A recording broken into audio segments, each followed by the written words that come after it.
41-year-old Marcus Arroyo introduced December 13, 2019 as the UNLV new head football coach. And we had all these people at UNLV over the years telling us about this great football complex they were building. Coach, we need you to tell us about it. We have not had anybody who worked in it to tell us how deluxe it is. Yeah, I mean, it's one of the number one reasons that me and my staff we're excited about coming down and seeing the infrastructure and the commitment that this program and city have made. There's a $40 million Fertitta complex that now we call home, that now many people seen because of COVID. We had the first people come through our office this year and see kind of what kind of investment we've made. We've got a $2 billion Allegiant Stadium right here in town now, basically on our campus, and so those two things in themselves, I think, are a huge piece of a catalyst movement that really are going to change the dynamic of UNLV sports here, and especially football. You play at Allegiant, and somebody said, well, they have two different fields at Allegiant. Mm-hmm. Tell us about that. Yeah, there's technically three fields. So the Raiders have their turf field that they have down normally for events. We've got our turf field, which rolls over the top of that, and then all those, then their real grass field for the Raiders rolls in from outside over the top. So it is an amazing facility, and the way it works, the ingenuity is just unbelievable. And I think that it's going to be one of the major reasons that we progress and push the needle forward. Your resume is really interesting. Offensive coordinator at Oregon, most recently Oklahoma State. Work with the Tampa Bay Bucks, with the Falcons, with Dirk Cutter, who we know out west here, Southern Miss, Cal, Wyoming. A lot of coaching influences in that list. Is there anybody that you would say, oh, this is a guy I learned a lot of football from?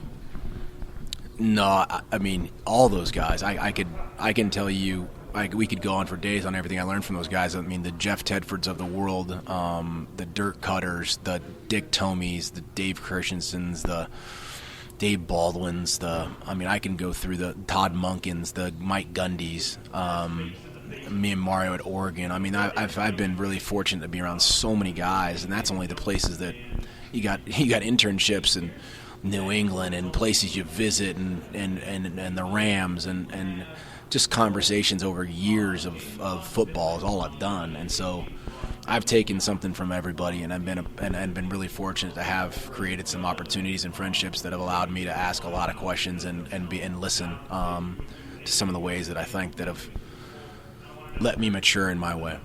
Dave Baldwin's name we recognize. He was at Utah State for a while. You played for Dick Tomey. Played for Dave Baldwin, coached for Dick Tomey. Okay, yeah. Coached for him. And yet, as a player, I don't think you ever played Utah State, did you? No, we didn't play Utah State at that time. I don't know when I was a player then I don't know if they were in the conference. At that time as a player, it was still Utah, UTEP, San Diego State. That was the original WAC, TCU. And then it broke about 2 years left in my career. It changed a little bit, and some of them went to different places. La Tech was still in there. But no, Logan I had only been to as a coach with San Jose, I think maybe one time. We haven't been there very much.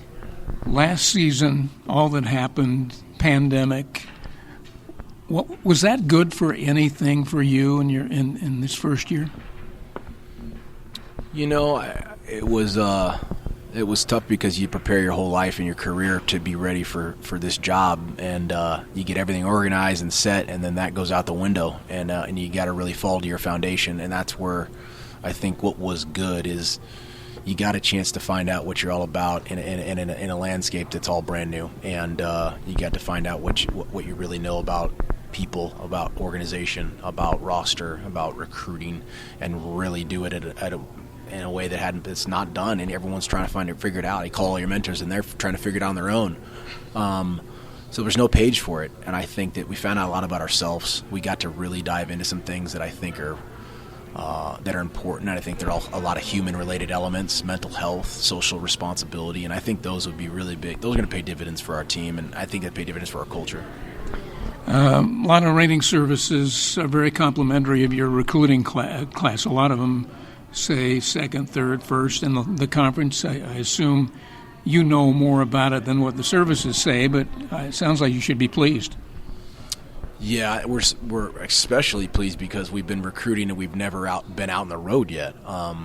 It's amazing that our coaches have done such a good job of assessing and building relationships with guys and parents and coaches in the time that we've had, and we haven't even had a chance to get guys here. I mean, we saw this class for the first time in June when they reported, and we'd never seen them in person. And we're no different than anybody else, but we're the first stages of our program. We're adding the key value components for the future, and we hadn't even seen them. So we did. We did a really nice job. We believe in it. It's a lifeblood of our program. We're aggressive in recruiting.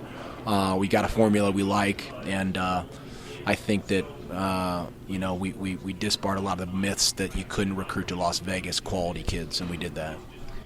Kyle Williams, freshman of the year last year. I'm just going to ask you a couple about personnel people. A defensive end, Nick Demetris, apparently sounds like a real get for you. These are guys that are obviously going to play. How about the 6'4" freshman quarterback, Cameron Friel? Is he in the plans? Yeah, we've got 3 scholarship quarterbacks here. We've had a lot of attrition, obviously, in the first year, just like it happens in most programs.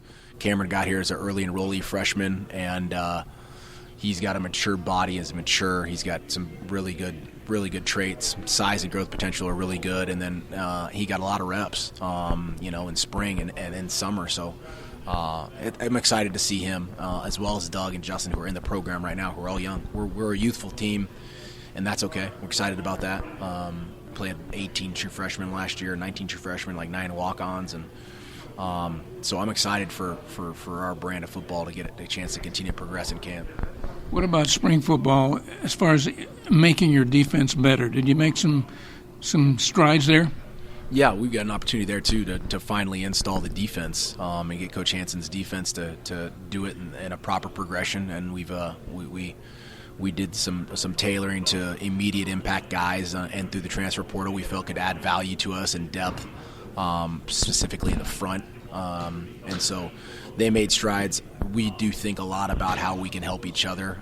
In our program, it's a philosophical tenet of the offense has got to do something that makes the defense better, and we believe in that. And so I think we all made each other better, albeit recruiting or the work, just because we got a chance to finally get out there together.